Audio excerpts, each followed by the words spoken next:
So late on Saturday night, there were reports started coming out from the Syrian government agency that there had been these attacks with some sort of gas. Residents there were in the area in Aleppo city were reporting a noxious smell, and over 100 people rushed to hospital complaining of breathing difficulties and eye inflammation. These are different symptoms that doctors say are linked to the use of chlorine. Now, chlorine can be used as a chemical weapon, but it can also be held for residential uses. But it seems like that is the most likely thing to have been used.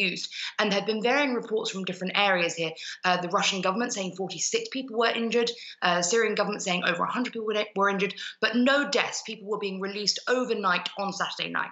However, the Syrian government determined that this certainly was rebels who carried out these attacks with some sort of gas. And on Sunday, yesterday, there were these attacks, the first airstrikes by the Russian government against this area since this ceasefire in September. They say they targeted exactly the areas held by rebels in Idlib where these shells came from, but we have no confirmation of how many casualties in those rebel areas yet as a result of the strikes. But Leila, these airstrikes, the first really, the truce had been violated, but not to such an extent, and it's in a region where we had been told that that's where so many of the displaced Syrians have had to run through, and that really it will be an unmitigated disaster if that flares up again, which it looks like it can only do from here.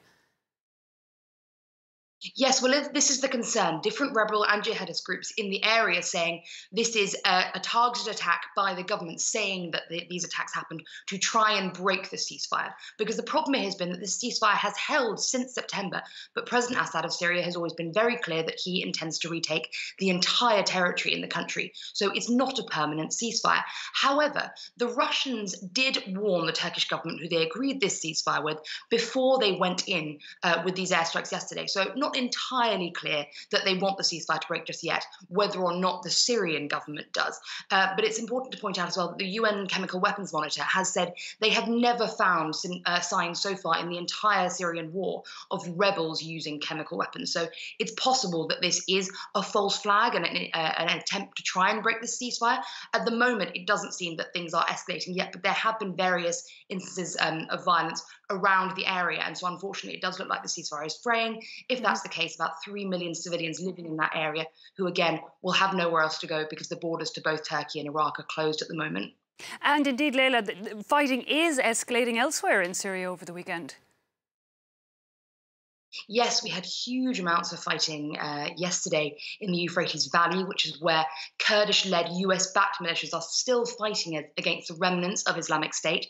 That's on the Iraqi border. There have been lots of back-and-forth skirmishes. The SDF, which is that Kurdish-led alliance, has won back some territory, but a lot of deaths this weekend. 79 SDF fighters, about 30 civilians, and 55 Islamic State fighters.